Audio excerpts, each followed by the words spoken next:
is the part 2. Ayan guys, pagkasakay po namin ng taxi mula sa airport, ganyan po kalakas ang bumagsak na ulan. Di mo na talaga makikita yung daan sa sobrang lakas ng ulan dahil gaya nga ng sabi natin, meron po tayong nararanasang bagyo sa mga panahong ito.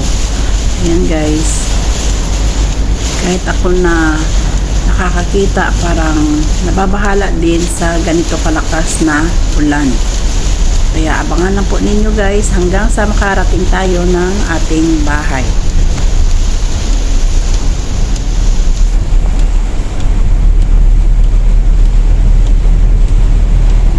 At after ng ilang minutes, ayan, narating na po natin ang ating bahay. At ayan o, nagpapalambing po yung aking alaga dahil matagal po nawala ako sa kanyang paningin. Kaya ayan, parang hindi po siya lumalapit sa akin. Nagiging maila po siya dahil siguro nagtaka po siya dahil matagal po ako nawala sa kanyang paningin. Kaya ayan guys, pilit ko po siyang pinapalapit sa akin nang hindi po siya sinasapilitang kinukuha. At then sa wakas, ayan, lumapit na rin po siya sa akin at nagpapalambing dahil sobrang miss na miss ko po ang aking alaga na si Max. Pati na rin po yung aming mga alaga na nasa cage. Ayan, parang gusto din magpalambing dahil alam na po nila na andito na po ang kanilang pinakamamahal na amo. At ayan guys, sa sobrang saya ng anak ko, ayan, dinaanan na po niya sa pagkain. Kung makikita po ninyo, ayan po, ganyan po kakalat ang aming sala sa aming pagdating dahil ang dami nga naming mga bagahe. Ayan guys, basang-basa pa tayo niyan. Dahil kakarating lang natin at sinuong talaga ang malakas na ulan para makauwi lamang po tayo sa ating pamilya. Abang nakaabang ang baby ko. Kung makikita po ninyo dyan guys, ayan, kahit yung alaga ko, nakamasid pa rin sa akin dahil hindi po talaga siya makapaniwala na andyan na talaga ako sa kanyang harapan. Kaya ayan, pag sabi na unboxing time, nag-aabang din po siya sa kanyang pasalubong kung ano po ang kanyang marireceive. Kaya ayan o, andyan po siya sa harapan ko. Hindi po siya umaalis hanggang sa na buksan na po namin lahat ng aming mga dala na mga bagahe. Sobrang sarap sa feeling na makita ko siya guys dahil siya lang po ang aking stress reliever when it comes po na nai-stress po ako sa mga bagay-bagay. Siya lang po ang aking kinakausap at niyayakap. Natatanggal na po ang aking stress. Mag-unboxing tayo guys. Ito oh. Sa unang pakpak. Lipat. Yeah. First unboxing. Ito ang unang bagahe namin. Ang laman. Sweater po ito ng aking mga Junakis. It's a hoodie. Kailangan. Para makita, no? Para i-flex, no? Hindi, para makita niyo no? Unboxing. Ayan, Ganyan kalaki ang kanyang sweater. This is for my best buddy. Ito para sa aking tatlong Junakis. Next parcel natin is hindi pala parcel to. Laman pala ng ating packing pala. Unpacking our luggage. Ito yung pangalawang laman ng unang luggage natin. Color black. Same din. Sweater din siya kaso may zipper. Zipper type lang siya. Ayan May zipper po siya dahil ito yung pinakagusto niya. Ito naman yung para sa aking bunso. This is for you. Next. Galing na po sa napakalayong lugar. Talagang dinayo po namin talaga ito. Sinuong namin yung lamig. Kahit hindi ganun masyado kalamig. Pero worth it naman siya. Ito nakabili kami doon. Ang dalawang sweater din. Ito po pala ay galing sa Baguio. Itong laman na to is galing po ito ng Baguio City. Talagang dinayo po namin to para lang mabisita namin yung tinatawag nating Baguio City. Nag-spend kami doon ng 3 days and 2 nights. Kasama ng family ko. Para ma-experience din natin yung ano, yung Baguio City. Bili ako doon ng sweater, pang lamig siya. Hindi siya ganun kakapal. Maganda lang to sa season natin dito dahil tayo is tropical yung season natin, kaya tamang-tama lang. Medyo manipis lang po siya, kaya no. Kulay blue, ito po yung sa akin, yung kumuha ako ng kulay blue dahil parang ang ganda po niya. Yung baby ko nakatingin talaga sa akin, oh. Ayan, oh. Oh, diba? Ayan siya, oh. Diba? Ang ganda niya, guys.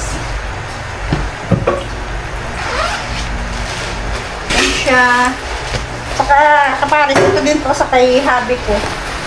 Ayan, oh. Pero parang hindi na siya sa kanya, so ibibigay na lang niya. It's either sa isa pa niyang anak. Ayan, oh. Free. Kabili tayo doon ng napaka-unique na bag galing sa Baguio. Ito siya, oh. Para po siyang body bag. Hope na magustuhan po ito na aking pagbibigyan. Yan. Dami niyang lagayan. Kunyari, ano ka, may mga pinupuntahan ka, pwede ka magdala ng mga extra mong damit, pwede kang, ayan, ano lang siya parang, or pwede mo siyang gamitin pang usual. Ito naman ay para sa aking nanay. Oh, kuya, oh. Sa kanya.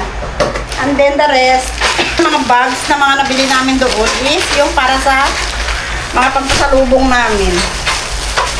Yan siya, oh. Iba-iba yung design. Iba-iba po ang mga disenyo niya. Pero yung iba, walang pangalan na Baguio. Pero nagre-represent po, strawberry is representing Baguio. Yan, oh. Meron ding may mga pangalang Baguio. May Baguio City din na. Strawberry din ang design. Ayan siya, oh. Then, ayan, oh. But, first coffee, oh, Baguio City. Pangalan siyang Baguio, pero ano lang yung design niya. Parang dalawang pirasong strawberry.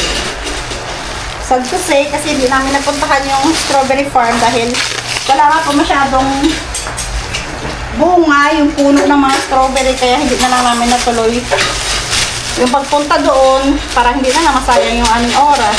Isa, oh. May pangalan po talaga siyang Strawberry Farm Baguio City. Ayan, oh.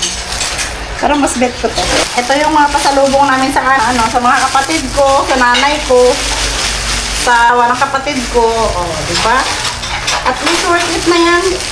Kahit pa paano nag-effort ako para mabili ko lang to at madala sa kanila. Oh, di ba? Sana all. San ka pa? Dahil ano daw eh, sharing is giving. So malapit na ang Christmas. Mamigay tayo ng maagang pang Christmas. Ayan. At yan na po ang unang laman itong ating unang bag. O, di ba? Ang dami niya. Meron pa pala, ayan pa, oh. Ito pa pala, oh, may katerno pala yung kanilang sweater. Meron po silang ano, parang jogger pants, oh. Choose na lang kayo whatever color you want. Ayan, oh. Flexing muna. Ito yung pasalubong sa bunso. Subok mo to. Kung siya sa'yo. Ito pa yung kapares ng kanilang ano. Sweater, oh. Ayan. Sige, subok mo. Kasya kaya sa'yo yan?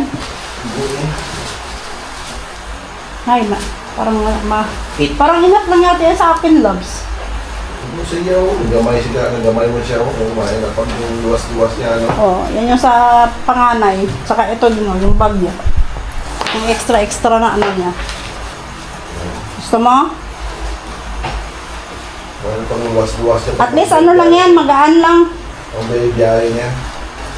Oh, ayan, oh. Flexing. Flexing there, pasalubong. Ikaw, payat, where are you na? Ito lang yung anak ko na payat pero malaki. Hi, hubby. Sakto lang, Nay. Subok mo nga yung bag. Patry. Ayan, oh. Oh. Ito sa'yo. Pink.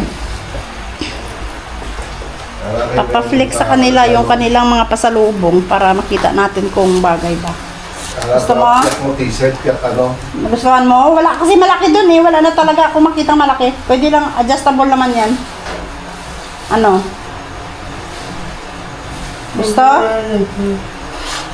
Ano? Approve? Ito pa. Yung Ayan, oh. Approve? Good. Dati, yung pangana, yung malaking masyado. Ngayon, ayan, oh, slim na din. Kagaya din ng, ano ko, pangalawa ko. Ito yung dalawang mga malalaki pa, oh. mini permanent. Mini permanent. Yan, guys. Tada! Oh, di ba? Hindi na isang say lang. Yun na nga, tansyado nga iyo, di ba? Okay. That's all, folks. Abangan po ninyo guys ang part 3 nitong ating video. Thank you for watching. Bye!